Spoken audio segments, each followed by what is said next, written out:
하나님의 사랑으로 만족이라는 주제로 하나님의 말씀을 나누도록 하겠습니다. 오늘 본문은 다윗이 기록한 시편입니다.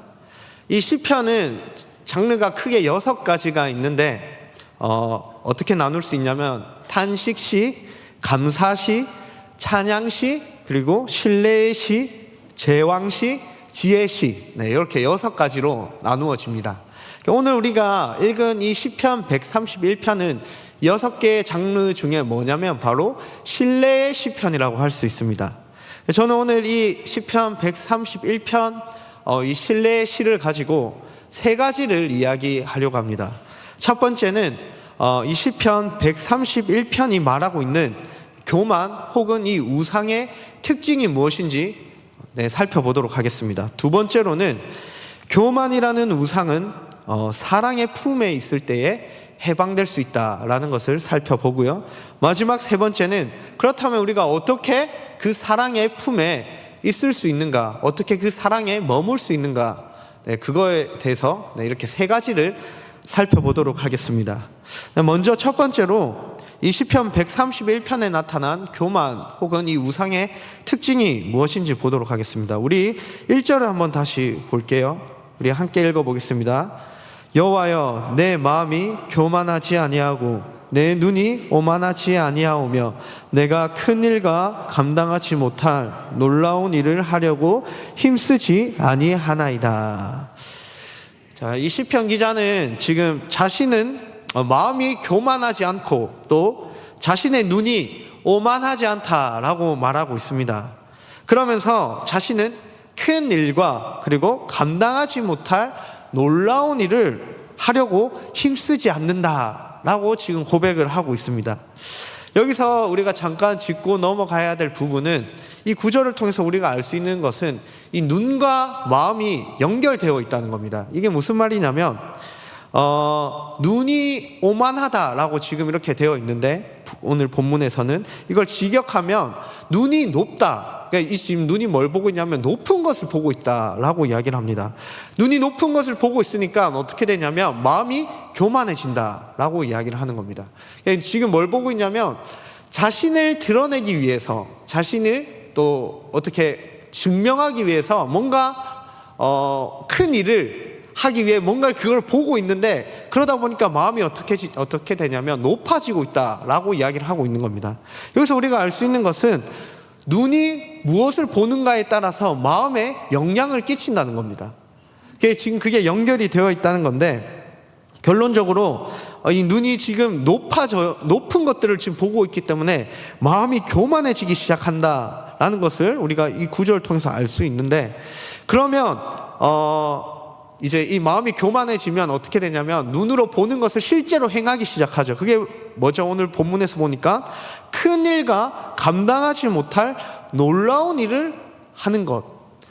여기서 이제 시편 기자는 자기는 그걸 안 한다고 이야기를 하지만 반대로 생각했을 때 이것을 한다는 것은 어떤 의미냐면 이 놀라운 일을 한다라는 것은 여기서 놀라운 일, 큰 일이 나와 있는데 이게 뭐냐면 자신을 드러내기 위해서 혹은 내가 이 정도로 대단한 사람이야 라는 걸 증명하기 위해 하는 일들을 여기서 지금 큰 일, 감당하지 못할 위대한 일이라고 지금 표현을 하고 있는 겁니다. 다시 말해서 내가 나 자신을 드러내기 위해 하는 일, 내가 이 정도로 대단한 사람이야 라는 걸 증명하기 위해서 하는 일 자체가 뭐죠? 이게 바로 교만이라는 겁니다. 이런 교만한 마음에는 여러 가지 우상이 있지만 제가 집중적으로 살펴볼 건 2가지인데요. 이 교만 안에는 2가지 우상이 있습니다. 뭐가 있냐면 첫 번째는 바로 인정에 대한 우상입니다. 인정받고 싶은 마음. 교만한 사람은 왜 자신이 감당하지 못할 이 놀라운 일들과 큰 일을 하려고 하는 걸까요? 그 이유는 인정받기 위해서입니다. 다시 말해서 받아들여지기 위해서 자신이 이런 일들을 하려고 하는 겁니다. 인정받는 것을 통해 자기가 진짜 만족을 누릴 수 있다고 착각을 하는 것이죠. 사실 이런 참된 만족과 인정은 어디서부터 오는 거냐면 바로 하나님으로부터 오는 것인데 이런 사람들은 하나님에서 찾는 것이 아니라 자신의 능력, 자신의 힘, 자신의 지혜를 드러내서 사람들에게 내가 이 정도 대단한 사람이야, 나는 이 정도 사람이야 라는 것을 증명하기 위해서 자꾸 자신을 드러내니까 거기서 만족을 얻으려고 하는 겁니다. 그래서 사람들이 인정해주고 정말 자기를 높여주면 거기서 자기가 만족을 얻는 것이죠. 그러나 이 만족은 진짜 만족이 아니라, 그리고 이 만족은 영원한 만족이 아닌 것이죠. 이 만족은 결국 자신을 더 갈급하게 만들어버립니다. 그러면 또 어떻게 되냐? 또 자기를 드러내는 일을 하려고 하죠. 높아지려고 하는 겁니다. 이게 계속 반복이 되는 겁니다. 그래서 이 교만 안에는 어떤 우상이 있냐면 인정받고 싶은 우상이 있는 겁니다. 이 인정이 우상이 돼버린 것이죠. 하나님으로부터 찾을 수 있는 만족을 사람들의 인정에서 찾으려고 하는, 이것이 바로 우상인 겁니다. 그래서 이런 사람들은요, 자신을 드러내기 위해서 업적을 자꾸 이루려고 합니다. 따라서 이런 사람들은 실패하는 것을 용납할 수 없어요. 성공에 집착하죠. 이런 상태가 되면 자신이 원하는 대로 되지 않으면 실패자로 낙인 찍힐까 봐 불안해하고 두려워하는 것입니다. 그리고 화가 나는 것입니다. 이처럼 교만 안에는 무엇이 있냐면 바로 인정이라는 우상이 숨어 있다는 겁니다. 그리고 또 다른 우상은 바로 뭐냐면 안정에 대한 우상입니다. 교만한 자들은 이제 인정을 받아야지 어떻게 되냐면 마음이 평안해지는 거예요. 그래서 자신이 이루고자 하는 이 업적을 통해서, 이루는 것을 통해서 마음의 평안과 안전을 찾는 것입니다. 그러다 보니 실패할 때, 자기 생각처럼 되지 않을 때 어떻게 되겠습니까? 불안과 염려가 밀려오는 겁니다. 왜냐하면 이걸 성공해야지 자기가 안전하다고 생각하기 때문에, 자신이 생각했던 대로 뭔가 일이 진행이 안 되고 뭔가 사람들에게 인정받지 못하는 것 같으면 염려와 불안과 두려움이 밀려오면서 그렇게 영혼이 망가지기 시작하는 것입니다. 그래서 어떻게 하냐면 성공에 집착하는 겁니다. 내가 이 일을 반드시 이뤄내야 돼. 내가 이것을 이뤄내야만, 사람들에게 인정받아야만 내가 평안해질 수 있어. 내가 안전해질 수 있어. 그렇게 생각을 하는 것이죠. 지금 하나님으로부터 사실 참된 샬롬과 안전과 만족이 있는데, 그것을 하나님에게서 찾는 게 아니라 자신이 하는 그 일들을 통해서 찾는 것이죠. 거기서 안정을 찾으려고 하는 겁니다. 이게 바로 안정에 대한 우상이라고 할 수 있습니다. 그래서 교만 안에는 이런 우상들이 숨어 있습니다. 그래서 자꾸 자신이 높아지려고 하는 겁니다. 인정받아야 되니까, 내가 안전해져야 되니까. 그래서 자꾸 자기 자신을 높이려고 하는 것입니다. 제가 이것을 좀 실제적으로 와닿기 위해서 저의 예를 들어서 좀 설명을 하려고 합니다. 저의 예를 드는 것은 사실 이 사역자들이 보통 이런 우상에 잘 빠지거든요. 그래서 저의 경험을 바탕으로 이 예시를 하나 들려고 하는데, 제가 지금 교육부서를 중등부를 맡고 있습니다. 우리 중등부 학생들도 지금 앞에 앉았는데, 저희가 이번에 전도 축제를 했습니다. 오늘도 했고 저번 주에도 이렇게 전도 축제를 했는데, 제가 만약에 이 전도 축제를 준비하는 이유가 뭐냐면 예수 그리스도의 복음을 전하기 위해서, 하나님의 사랑을 전하기 위해서 하는 거지 않습니까? 그런데 이런 순수한 마음이 아니라 저 안에 만약에 우상이 있었다면, 인정과 안정에 대한 우상이 있었다면 어떻게 되냐면, 이 축제를 준비하는 목적이 뭐냐면, 내가 이번 전도 축제에 사람들 많이 모아가지고 중등부 애들 전도 많이 해서 내가 어떤 사역자인지 한번 보여주겠어. 조석강이라는 이 사역자가 얼마나 대단한 사역자인지, 얼마나 중등부 애들을 잘 다루고 얼마나 성공한 사역자인지 보여주겠어. 이걸 증명해 보이겠어 라고, 이런 마음으로 사역을 할 수도 있다는 겁니다. 왜냐하면 인정에 대한 우상이 있다면 그렇게 사역을 할 수 있다는 겁니다. 그래서 이번 행사를 통해 중등부 저희가 목표 인원을 잡았는데, 그 목표 인원을 이루면 난 역시 대단한 사역자야. 난 뭐 이 정도 하지, 이렇게 되는 겁니다. 그래서 이 행사를 준비할 때 이런 인정에 대한 우상이 있으면 이 우상이 행사를 이끌어가는, 이 전도 축제를 이끌어가는 원동력이 돼버리는 겁니다. 그럼 제가 좋은 포장지를 가지고 사실은 우상을 섬기고 있는 겁니다. 좋은 것을 통해, 선한 것을 통해. 그리고 저 안에 안정에 대한 우상이 있었다면 이 행사를 준비하면서 내가 이 행사를 반드시 성공해야 돼, 목표 인원을 달성해야 돼, 그래야지 내 목회 생활이 안전해질 거야, 다른 사람들에게도 인정을 받아야지 내가 잠도 잘 잘 수 있고 안전해지겠지, 그런 마음으로 이 행사를 준비를 할 수도 있다는 겁니다. 전도축제라는 좋은 명목을 가지고 복음을 전해야지, 하나님의 사랑을 전해야지 라는 목적을 가지고 사실 그건 포장지고, 그 뒤에 이면에는 내가 이 정도 되는 사역자다, 혹은 내가 이 정도 성공을 이뤄내야지 다른 목사님들도 인정해주고 담임 목사님도 인정해주고 그럼 내 목회 생활도 편안해지고 그럼 난 안전해질 거야 라고 생각하면서 행사를 준비할 수도 있다는 겁니다. 그러면 제가 이런 마음으로 행사를 준비한다면 어떻게 되겠습니까? 목표한 바가 이루어지면 어떻게 될까요? 교만해지는 겁니다. 제가 높아지는 겁니다. 역시 나는 짱이야, 대단해. 그런데 만약 실패를 했어요, 목표 인원을 채우지 못했어요, 그럼 어떻게 될까요? 나는 실패자야, 나는 쓸모없는 사역자야, 난 여기 있을 필요가 없어 라고 생각하게 되는 겁니다. 이게 우상이 가지고 오는 부작용이죠. 그럼 질문을 하겠습니다. 제가 이번에 행사를 준비할 때 이 두 가지 우상이 있었을까요? 없었을까요? 네, 있었습니다. 네, 솔직하게 이게 제가 사실 중등부 선생님들과 학생들에게도 나눴어요. 저 안에 이런 우상이 있었다고. 그런데 진짜 하나님의 은혜로 그걸 보게 된 거예요, 제가. 저도 그런 우상을 가지고 좋은 포장지를 가지고 그런 일들을 했다는 겁니다. 우리의 문제는 뭐냐면요, 자꾸 높아지고 싶은 거예요. 인정받고 싶은 거예요. 거기서 내가 만족을 누릴 수 있다 생각하는 거예요. 행복할 수 있다고 생각하는 거예요. 사실 이것은 하나님으로부터 오는 것인데 우상으로 찾는 것이죠. 무서운 것은 이 전도 축제하고 행사하는 게 좋은 거잖아요. 선한 거잖아요. 그런데 선한 일을 하는 그 안에도 우리의 죄가 있다는 겁니다. 지금 설교하면서도 저 안에 이런 마음이 또 들어옵니다. 설교를 잘해서 인정받아야지, 그렇게 설교할 수도 있다는 겁니다. 사역자들은 그걸 교묘하게 잘 감추거든요. 저 안에 그런 마음이, 높아지고 싶은 마음이 있다는 겁니다. 그런데 이게 저만의 문제겠습니까? 사실 이거는 우리의 문제입니다. 우리 안에 자꾸 높아지고 싶은 마음이 있다는 것이죠. 내 능력, 내 힘, 내 지혜로 인정받으려고 합니다. 그래서 큰 일을 하려고 하는 겁니다.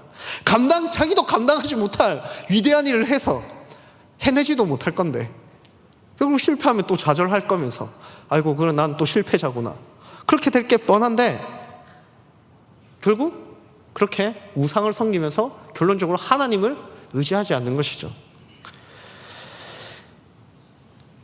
이것이 지금 본문 1절에서 말하고 있는 교만의 핵심입니다. 이 교만 안에는 사실 더 많은데 제가 시간 관계상 2개만 말하는 겁니다. 인정과 안정에 대한 우상이 이 안에 숨어 있다는 것이죠. 그렇다면 우리는 어떻게 이 교만 혹은 우상으로부터 해방될 수 있을까요? 우리 안에 있는 인정과 안정에 대한 우상으로부터 벗어날 수 있는 길은 무엇이냐면 바로 결론부터 말하자면 사랑의 품 안에 있을 때 우상으로부터 해방될 수 있습니다. 우리 오늘 본문 2절 말씀을 함께 보겠습니다. 함께 읽겠습니다. 시작.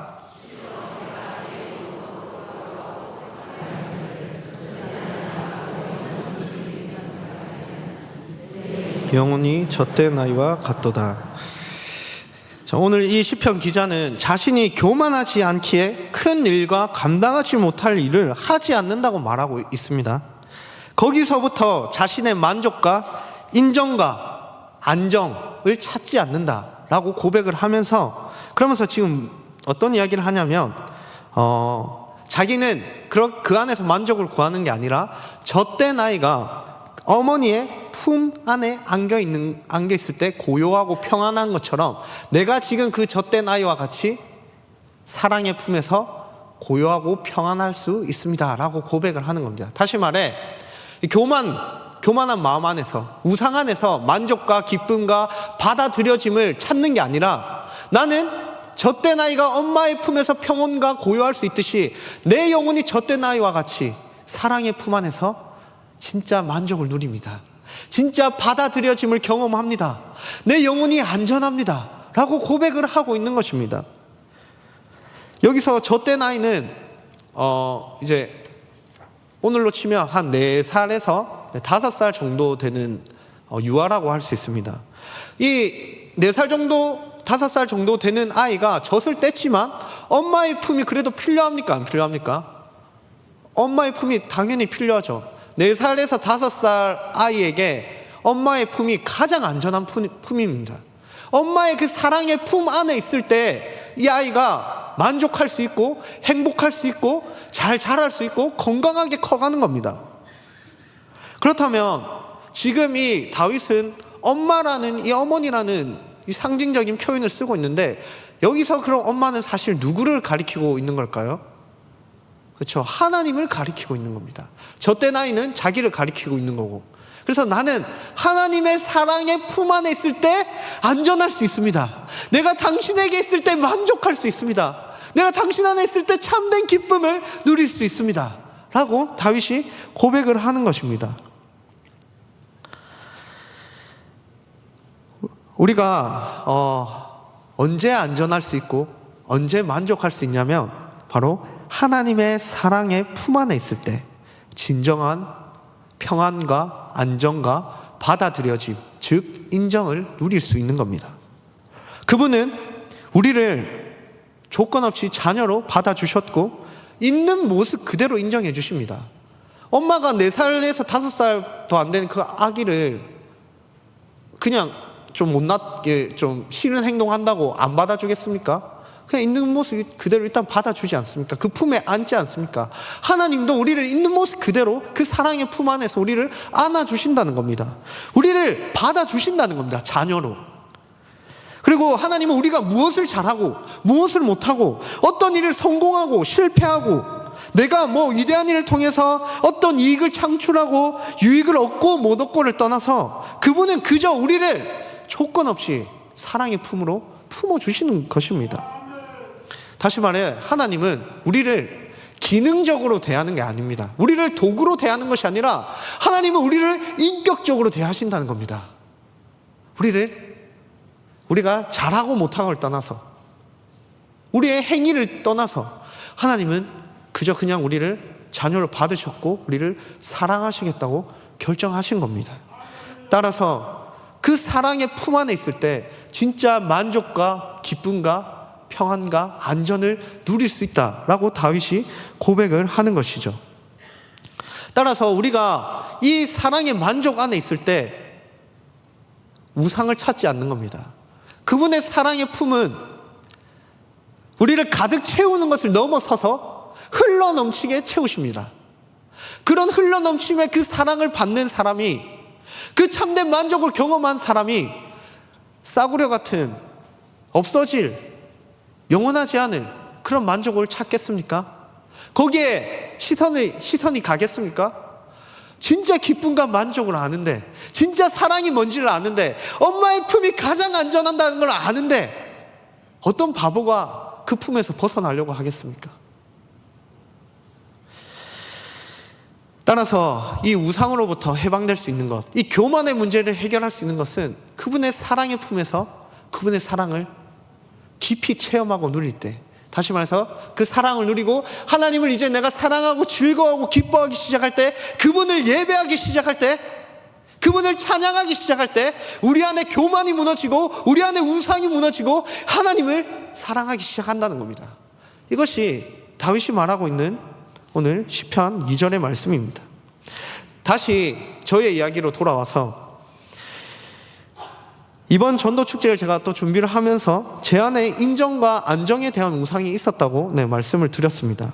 그 동기가 저를 움직이게 한 것도 사실이었습니다. 그러나 하나님의 은혜로 제 안에 있는 우상을 발견하고 그리고 제가 그때부터 어떻게 했냐면 하나님 안에서 참된 만족을 구하기 시작했습니다. 저 하나님 안에서 만족하기를 원합니다. 제가 이 사역이 성공하고 실패하고를 떠나서 그게 중요한 게 아니라 저는 그냥 하나님 사랑하고 하나님 안에서 만족하기를 원합니다.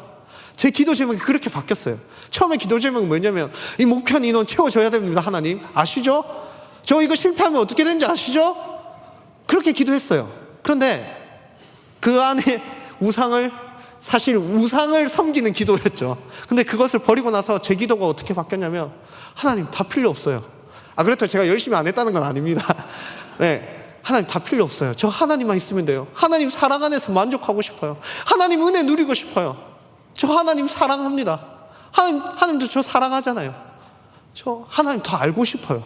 더 경험하고 싶어요. 그렇게 기도 제목이 바뀌기 시작했습니다. 그래서 이것을 제가 선생님들과도 나눴습니다.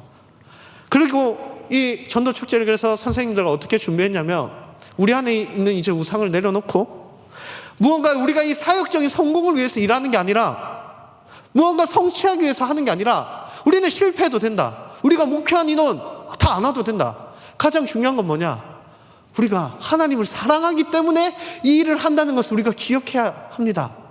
우리가 이 은혜를 알기 때문에 예수 그리스도의 복음이 얼마나 위대하고 아름답고 존귀한 건지 알기 때문에 우리가 이걸 전하고 싶기 때문에 하나님 사랑하기 때문에 이거 하는 거 아니냐고 그렇게 이야기를 하면서 제가 그렇게 이야기를 했습니다. 우리가 하나님을 더 사랑하고 예수 그리스도로 충만하기를 원한다고 하나님으로 충만하자고 우리가 먼저 그렇게 하고 하나님 사랑해서 이 일을 우리가 감당하면 좋겠다. 그렇게 기도 제목을 바꿨습니다.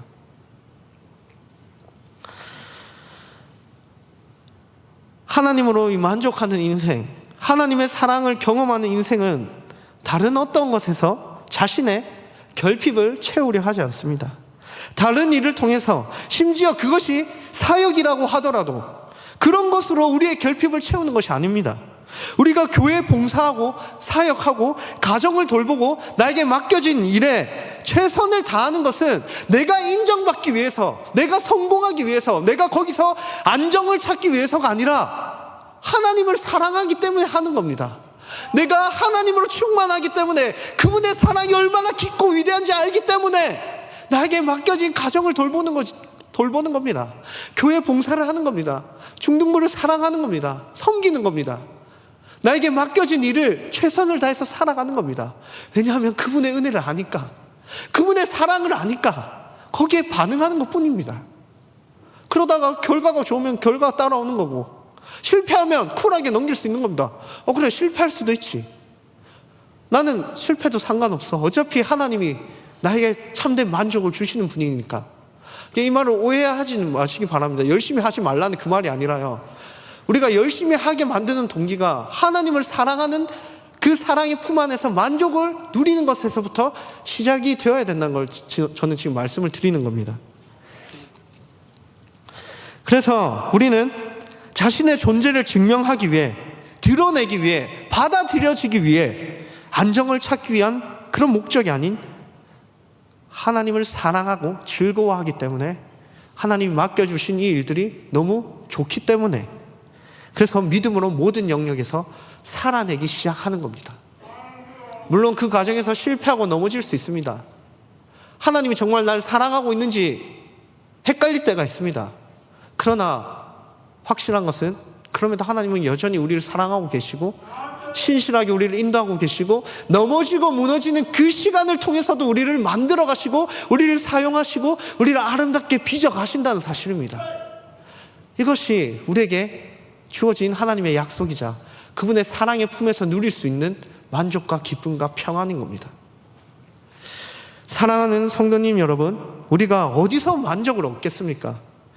우리에게 진정한 안정과 받아들여짐이 있는 곳은 어디겠습니까? 오직 하나님의 사랑의 품밖에 없습니다. 우상은 우리를 채워주지 못합니다. 진짜 만족을 주지 못합니다. 하나님 안에서 만족하는 자들이 안정을 찾을 수 있고 평안을 누릴 수 있고 삶을 살아낼 수 있는 것입니다. 엄마의 품에서 사랑을 받고 자란 아기가 세상에 나아가서도 담대하게 살아갈 수 있습니다. 왜냐하면 자신을 지켜주고 있는 엄마의 그 사랑의 든든한 지원을 알고 있기 때문에 세상에 담대하게 나아갈 수 있죠. 거기서 넘어지고 무너져도 엄마의 품이 있기 때문에 다시 돌아가면 되는 겁니다. 거기서 엄마의 사랑을 누리고 또 나아가는 겁니다. 그런 아기가 건강하게 자라는 것이죠. 엄마의 사랑을 받는 자들이. 마찬가지로 하나님의 사랑의 품 안에서 그 사랑을 누리는 자들이 세상을 향해 담대히 나아갈 수 있습니다. 깨지고 무너져도 다시 일어설 수 있습니다. 왜냐? 하나님의 사랑이 나를 지금도 신실하게 인도하고 있다는 것을 우리가 알고 있기 때문에, 그리고 우리가 그걸 경험했기 때문에 또 걸어가는 겁니다. 이것이 우리가 누릴 수 있는 만족과 사랑과 기쁨과 행복이라는 것입니다.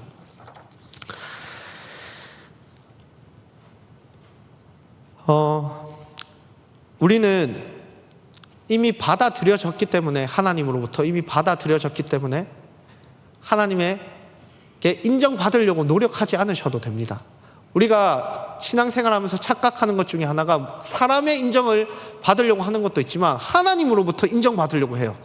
내가 헌금을 이만큼 하면 하나님 인정해 주시겠지. 내가 이만큼 기도하면 하나님 나를 인정해 주시겠지. 내가 예배를 빠지지 않고 예배를 드리면 하나님 인정해 주시겠지. 말씀을 많이 읽고 묵상을 많이 하면 하나님 나를 받아주시겠지. 우리가 이렇게 생각하면서 뭔가 얽매여서 신앙생활을 하죠. 그러나 그것은 성경에서 말하는 신앙생활이 아닙니다. 성경에서 말하는 바는 무엇이냐면, 하나님은 이미 우리를 받으셨고 받아들여 주셨고 우리를 인정해 주신다는 겁니다. 있는 모습 그대로 우리를 사랑하신다는 겁니다. 그래서 우리가 그 하나님의 사랑을 누리기 때문에 기도하는 겁니다. 헌금하는 겁니다. 예배 드리는 겁니다. 금요 기도에 나오는 겁니다. 새벽 기도에 나와서 기도하는 겁니다. 말씀을 묵상하는 겁니다. 말씀을 읽는 겁니다. 왜냐하면 하나님이 이미 나를 인정해 주시고 받아주시고 그 사랑이 얼마나 깊고 넓고 그 은혜가 얼마나 위대한지 알기 때문에 반응하는 것이죠. 이것이 성경에서 말하는 올바른 신앙생활입니다. 따라서 기억하시기 바랍니다. 하나님은 이미 우리를 받으셨습니다. 하나님은 우리를 사랑하십니다. 이것을 믿지 못하는 성도님들이 참 많은 것 같습니다. 지식적으로만 알고. 그래서 뭔가 자꾸 내가 인정받으려고 노력을 하죠. 다시 한번 말하지만 하나님이 이미 우리를 인정하셨습니다. 우리를 사랑하십니다. 이제 그 사랑에 반응하시길 바랍니다. 자, 그렇다면 우리는 어떻게 하나님의 그 사랑의 품에 거할 수 있습니까? 오늘 본문 3절을 보시면요, 이렇게 말합니다. 이스라엘아, 지금부터 영원까지 여호와를 바랄지어다. 지금 다윗이 독자들에게 함께 여호와를 구하고 소망하며 바라보고 사랑하자고 권면하고 있습니다. 그런데 뭐라고 말하냐면, 언제까지 그분을 사랑하고 바라보고 그분 안에서 기쁨을 누리자고 이야기를 하냐면, 지금부터 언제까지요? 영원까지. 우리가 어떻게 그분의 사랑 안에 영원히 거할 수 있겠습니까? 어떻게 우리가 그분의 사랑을 영원토록 누릴 수 있겠습니까? 다시 말해, 우리는 그분 안에서 영원히 어떻게 만족하며 살아갈 수 있겠습니까? 생각해보면 우리는 본래 어떤 존재입니까? 우리는 계속해서 우상을 추구하고 거기서부터 만족을 찾으려고 했던 존재들입니다. 죄와 사망의 다스림 안에서 우상을 쫓고 죄를 저지르며 악행을 행하며 그렇게 영원한 죽음을 향해 전속력으로 달려가던 죄인들입니다. 그렇게 그분의 사랑 안에서 만족하기는커녕 그 죄와 사망의 다스림 속에서 영원하지 않은 것들에 집착하며 살아가던 존재가 바로 우리이지 않습니까? 따라서 우리는 사실 하나님의 사랑의 품에서 스스로 도망쳐서 나온 존재입니다. 아까 제가 말했죠. 어떤 바보가 그 품에서 나오겠습니까? 라고 했는데 사실 우리가 그런 바보 같은 일들을 행한다는 겁니다. 그러면 본래는 우리는 그 사랑의 품에 들어갈 수 없습니다. 그 사랑을 누릴 수 없는 존재입니다. 사실 우리는 하나님을 알 수도 없고 알려고도 하지 않았던 존재입니다. 그런 우리가 어떻게 이 사랑의 품 안에 우리가 어떻게 들어갈 수 있게 됐습니까? 우리의 힘으로 들어간 걸까요? 아이가 엄마의 품을 잊어버리면 아이가 엄마를 먼저 찾겠습니까? 아니면 엄마가 아이를 먼저 찾겠습니까? 엄마가 아이를 먼저 찾습니다. 마찬가지로 우리가 어떻게 하나님의 사랑의 품에 거할 수 있습니까? 하나님이 우리를 먼저 찾아내셨기 때문입니다. 어떻게 우리를 찾아내셨죠? 바로 예수 그리스도를 통하여 우리를 찾아내신 겁니다. 우리는 하나님의 품으로부터 도망쳤습니다. 하나님의 사랑의 관계와 단절되어 죄와 사망의 다스림을 받던 진노의 자녀들이었습니다. 우리는 하나님의 사랑의 품에 있는 게 아니라 죄와 사망 사탄의 품 안에서 진노의 자녀로 있었죠. 그런 우리를 거기서 구원하기 위해 예수 그리스도께서 하나님의 사랑의 품 안에 있던 성자이신 예수 그리스도가 이 땅에 내려오신 겁니다. 그 사랑의 품을 두고 내려오셨죠. 예수님은 어떤 분이냐면 창세 전부터, 영원 전부터 성부와 성자와 성령이 서로 사랑으로 완전한 연합을 누리는데, 이때 성자 하나님이신 예수님은 성부로부터 영원한 사랑을 누렸습니다. 그리고 그 사랑을 또 돌려드리며 그렇게 서로 사랑하던 관계였습니다. 다시 말해 예수님이 영원 전부터 하나님의 사랑의 품에 있던 존재였습니다. 그것이 어디에 나와 있냐면 요한복음 17장 24절에 나와 있습니다. 우리 함께 읽겠습니다. 시작.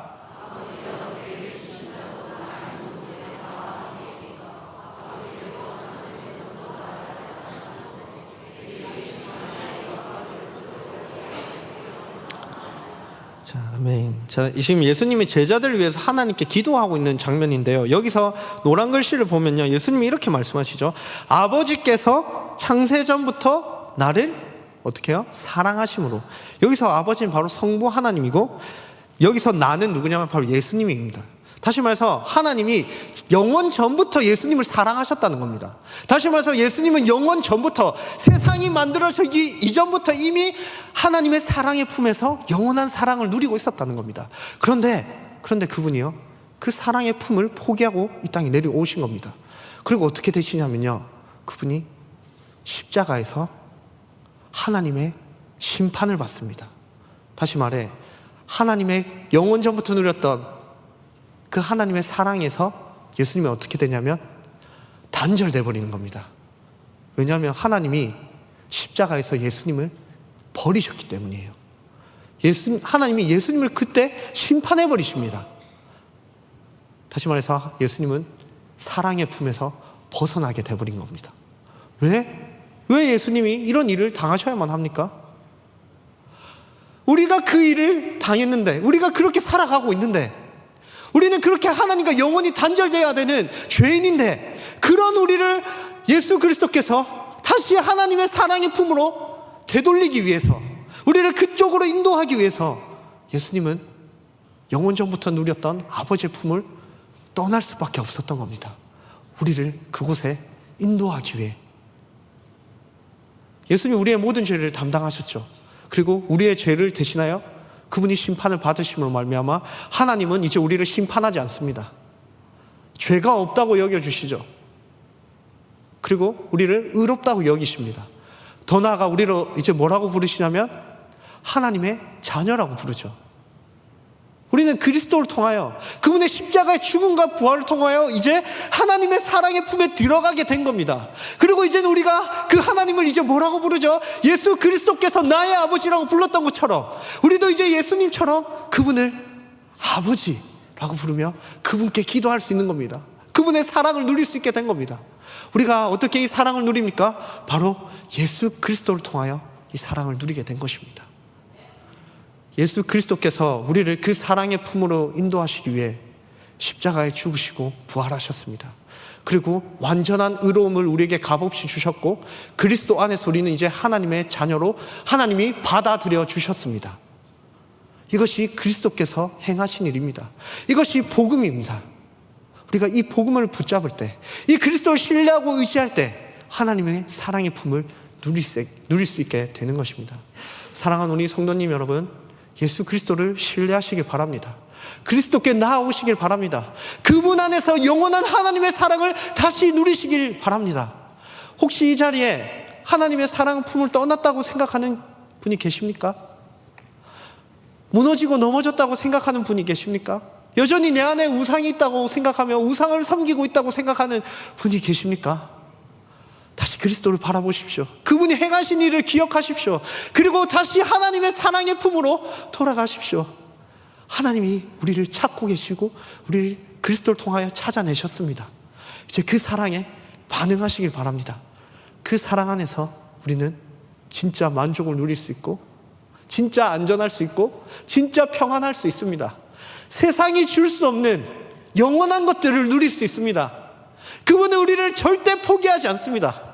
그분의 신실한 사랑이 지금도 우리를 인도하고 있기에 넘어지고 무너져도 다시 일어서시면 됩니다.